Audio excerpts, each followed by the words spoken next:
సొంత ఇంటి కళ నెరవేరుతుందని చెప్పి కడుపులో విషం పెట్టుకొని ఢిల్లీలో ఉండే మోడీ ఇక్కడ ఉండే కేసీఆర్ విషం కక్కుతుండ్రు.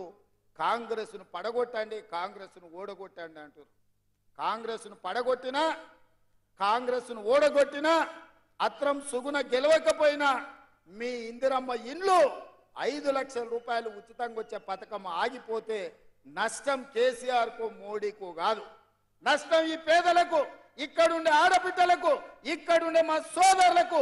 ఆర్టీసీ బస్ సాగితే మా అక్కల కష్టం, 500 రూపాయల సిలిండర్ ఆగిపోతే మా పేదోళ్లకు కష్టం, రాజీవ్ ఆరోగ్యశ్రీ ఆగిపోతే కోట్లాది మంది పేదోళ్ళకి నష్టం.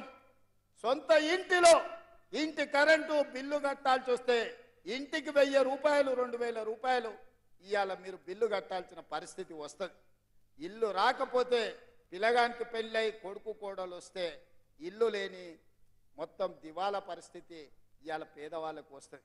అందుకే ఈరోజు 6 గ్యారంటీలలో 5 గ్యారంటీలు అమలు చేసిన ఇందిరమ్మ రాజ్యం మీద, కాంగ్రెస్ ప్రభుత్వం మీద ఢిల్లీలో ఉండే మోడీ, గల్లీలో ఉండే కేసీఆర్ కక్ష కట్టి మన ప్రభుత్వాన్ని, మన పార్టీని ఓడించాలనే ప్రయత్నం చేస్తున్నారు.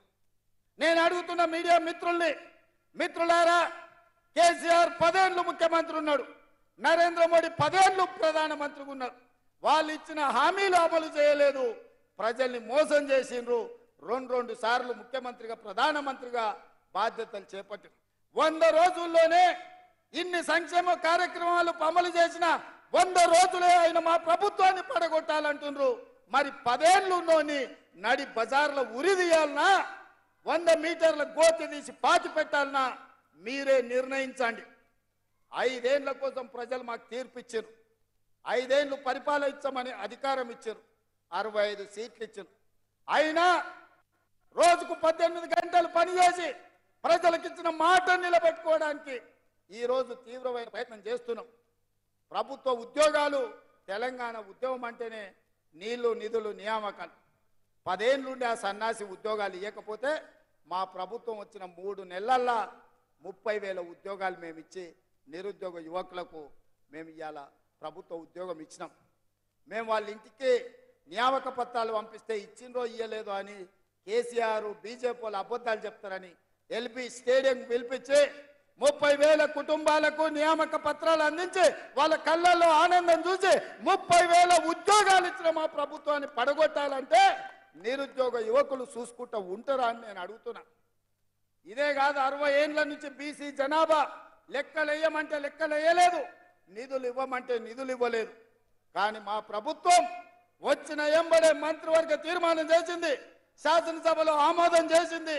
ఇవాళ బీసీల జనాభాలు లెక్కలు కట్టి వాళ్ళు ఎంత శాతం ఉంటే అంత శాతం నిధులు వాళ్ళకి ఇవ్వాలని ఇవాళ మా ప్రభుత్వం నిర్ణయం తీసుకున్నది.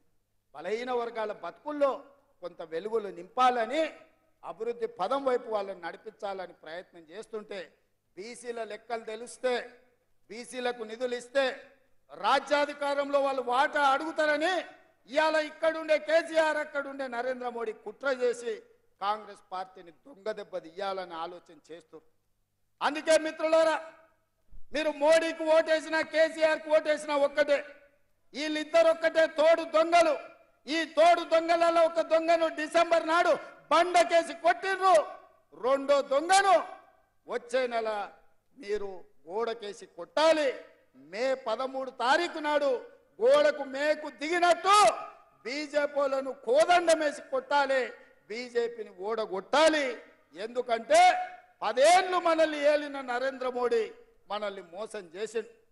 మన ఖాతాలో 15 లక్షల రూపాయలు పేదోళ్ళకి వేస్తాను ఇవ్వలేదు, ప్రతి పేదవాడికి ఇల్లు కట్టిస్తాను ఇవ్వలేదు, 2 కోట్ల ఉద్యోగాలు ప్రతి సంవత్సరం ఇస్తాను, 10 ఏళ్లలో 20 కోట్ల ఉద్యోగాలు ఇవ్వాలి. ఒక్క ఉద్యోగం కూడా ఇవ్వనందుకు నిరుద్యోగ యువకులు నడుం బిగించాలి, మోడీని ఓడగొట్టాలి. ఈ ప్రాంతానికి మీకు గిరిజన యూనివర్సిటీ ఇస్తే 9 ఏళ్ళు దాన్ని మూలకు పడేసిండు. నిన్న మనం కొట్లాడితే మొదలు పెట్టిండు, అది కూడా పూర్తి చేయలే. బయ్యారం ఉక్కు కర్మాగారాన్ని కట్టలేదు, కాజీపేటలో రైల్వే కోచ్ ఫ్యాక్టరీ ఇవ్వలేదు. IIIT ఇచ్చిన దాన్ని రద్దు చేసిండు. IIITతో పాటు ITIR కారిడారు, IIM కాలేజీలు ఏవి కూడా తెలంగాణకు ఇవ్వలేదు. గుజరాత్